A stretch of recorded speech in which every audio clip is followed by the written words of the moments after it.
고린도전서 1장 18절로 31절까지가 되겠습니다.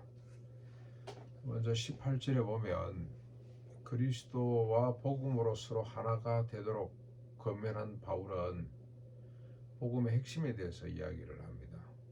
복음의 핵심이 뭐냐? 십자가의 도가 멸망하는 자들에게는 미련한 것이지만 구원받은 우리에게는 하나님의 능력이 된다. 하나님의 지혜가 된다는 겁니다. 지금 고린도 교회가 네가 똑똑하니 내가 똑똑하니 그것 가지고 싸우죠. 네가 정통이니 내가 정통이니 그러면서 서로 싸우고 있습니다. 거기에 대해서 지금 바울이 가르치고 있는 거죠. 십자가의 도가 중요한 거지. 이 세상의 지식이 뭐가 필요하냐. 근데 이 십자가의 도는 마치 세상 사람들이 보기에는 미련하기 짝이 없는 것이지만 구원을 받은 우리에게는 하나님의 능력과 지혜가 된다. 그렇게 시작을 합니다. 그러면서 19절로 25절에 보면 세상의 지혜가 얼마나 허무한지를 이야기를 합니다. 기록된 바 지혜 있는 자의 지혜를 멸하고 총명한 자들의 총명을 폐하려 하셨으니 어디에 이런 말이 나옵니까? 시편 33편 10절에 보면 여호와께서 나라들의 계획을 폐하시고 민족들의 사상을 무욕해 하셨다. 이 계획과 사상 이런 것들이 다 지혜에 속하는 거죠. 국가 이념들 이런 것들이겠습니다. 다 무효시켰다는 겁니다.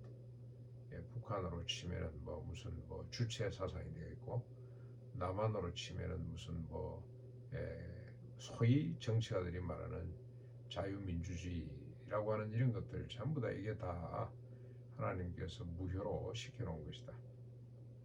그러므로 지혜 있는 자가 어디 있느냐? 선비, 율법학자를 말합니다. 이 선비는 율법을 해석하고 그래서 사람들로부터 칭송을 받고 존경을 받는 소위 말해서 랍비들이죠. 랍비가 어디 있느냐? 이 세대의 변론가가 어디 있느냐? 이 변론가가 소위 말하는 철학자들입니다. 소피스트들입니다. 소피스트. 철학하는 사람들, 지식쟁이들 어디 있느냐? 하나님께서 이 세상의 지혜를 미련하게 한 것이 아니냐? 하나님께서 이 미련한 세상을 구원하시기 위해서 세상 사람들이 보시기에 아주 미련해 보이는 전도라는 방법을 사용하셨다는 겁니다. 그래서 전도에 미련한 것으로 믿는 자들을 구원하시기를 하나님은 기뻐하시는데 이는 세상의 지혜로는 하나님을 알지 못하기 때문에 그렇다. 세상의 지혜로는 구원이 무엇인지 참된 자유와 평강이 무엇인지 인생의 참된 의미가 무엇인지를 도무지 알 수가 없어요. 그래서 하나님은 십자가 부활이라고 하는 지극히 단순한 이 복음을 단지 전도하는 것으로 전하는 것으로 세상을 구원하시기를 기뻐하시고 작정하셨다는 겁니다. 설명해봐야 세상의 지식으로 아무리 잘 논리적으로 설명을 해봐야 하나님을 알아듣지 못합니다. 구원을 알지 못한다는 뜻입니다. 계속해야 됩니다. 바울은 참 집요한 사람 같아요. 한 말 또 하고 좀 돌려서 말하고 그래서 어떻게 보면은 지루할 수도 있습니다만은 여러분 한 표현들이 너무너무 소중한 거죠. 뭐라고 표현을 하냐? 유대인은 표적을 구하고 헬라인은 지혜를 찾으나 유대인은 실질과 능력을 구하고 헬라인들은 논리를 찾지만 이념을 찾지만 우리는 십자가에 못 박힌 그리스도를 전하니 유대인들에게는 그리끼는 것이요 이방인들 헬라인들에게는 미련하기 짝이 없는 것이지만 오직 부르심을 받은 자들에게는 유대인이나 헬라인이나 그리스도는 하나님의 능력이요 하나님의 지혜요 하나님의 권위라. 하나님이 어리석은 사람보다 이 하나님이 어리석음이 하나님의 어리석음이 부족함이 사람의 지혜롭고 강한 것보다 더 강하지 않겠냐, 지혜롭지 않겠냐고 논리를 펴고 있습니다. 여러분 십자가의 도는 지금 바울은 십자가의 도리라고 간단하게 이야기를 합니다만은 원래 바울 신학도 그렇고 주님도 그렇고 모든 이야기는 십자가와 부활은 한 묶음이죠. 그리고 성령 부음까지 한 세트라고 보면 됩니다. 복음입니다. 복음. 핵심은 십자가 부활 성령 부음인데 이게 뭡니까? 무슨 능력이죠? 죄에 대하여 죽고 하나님께 대해서 사는 거죠. 자기 자신에 대해서는 죽고 타자를 위해서 사는 것, 세상에 이런 지혜가 있습니까? 근데 이걸 세상 사람들은 이야기하면 못 알아들어요. 그 뭐 무슨 말도 안 되는 소리를 하냐. 나를 위해 살아야 되지. 내가 먼저 살아야지. 그런 논리로 반박을 합니다. 미련하기 짝이 없다 그러고요. 그게 무슨 무슨 개가 풀 뜯어먹는 소리냐. 그러고 비웃죠. 약자들의 자기 변명이라 그러고 그럽니다. 그러나 십자가 부활의 하나님의 능력은 뭡니까? 우리에게 참된 자유와 평강을 안겨다 주죠. 하나님 말씀대로 하면 우리가 이렇게 살아갈 수가 있습니다. 세상의 어떤 지혜 지식도 이런 걸 우리에게 주지를 못합니다.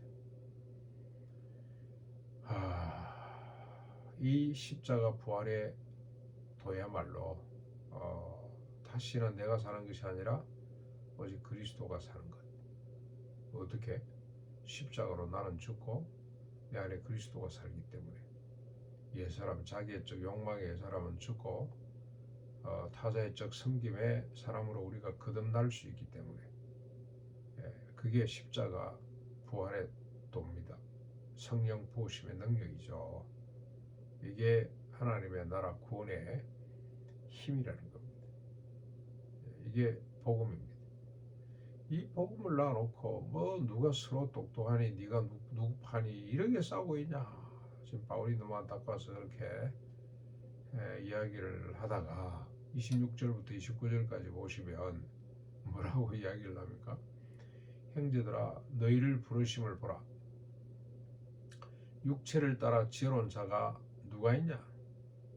능한 자가 누가 있냐? 너희들 가운데 문불 좋은 자가 누가 있냐? 그러나 하나님께서 세상에 약하고 미련하고 천한 것들을 택하신 이유가 뭐냐? 세상에 강하고 지혜롭고 있다는 자를 부끄럽게 하고 패하기 위해서가 아니냐? 하나님의 부르심 우리를 봐라. 우리 이 고린도 교회 성도들 너희들 한번 봐봐라.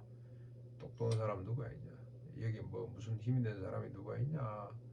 하나님께서 우리를 이렇게 부르신 것은 힘이 든 자들은 자기 힘을 믿기 때문에 믿으라 그래도 안 믿을 거고 오히려 힘없는 자들 참 보잘것없는 자들을 택해서 하나님이 구원해 주시고 새롭게 하심으로 오히려 가진 자들을 부끄럽게 하기 위해서 하나님이 그렇게 하셨다는 겁니다.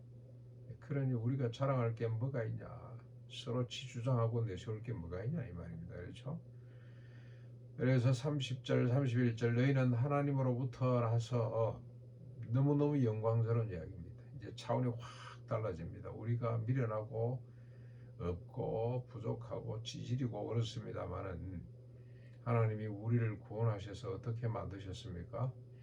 우리를 부르셔서 하나님으로부터 나게 하셨고 그리스도 예수 안에 있게 했고 근데 그 예수는 어떤 분이죠? 하나님께로부터 나와서 우리에게 지혜와 의로움과 거룩함과 구원함이 되시는 그 예수 그리스도 안에 있게 했단 말이지. 안에. 성도라는 것이 이게 얼마나 영광스러운 겁니까? 그렇죠? 그리스도 안에 있는 거잖아요. 하나님 안에 있는 겁니다. 그래서 성경에 이르기를 역대상 16장 35절, 사사기 41장 16절, 에레미야 4장 2절 수많은 말씀에 이렇게 언급하고 있습니다. 자랑하는 자는 주 안에서 자랑하거라. 함과 같게 하려 함이라. 자랑하는 자는 주 안에서 자랑하거라. 그런데 참 이게 안 되죠. 우리 어제 하루 언어를 한번 정리해 보면 집에 가만히 한번 생각을 해보면 이 말이라는 게 계속 자기를 드러내고 싶어. 자기 내가 정말로 참 잘 안 되는 것 같습니다만은 주님을 자랑해야 되는데 자꾸 자기가 튀어나오죠. 내가 이 십자가에 달려 죽었는데 또 튀어나오고 이 귀신이죠. 귀신 들린 거. 그래서 오늘도 우리가 십자가 부활을 믿고 나는 빼고 주님만 온전히 드러나고 자랑되고 주님만 소개되는 이야기되는 하루가 될 수 있기를 바랍니다.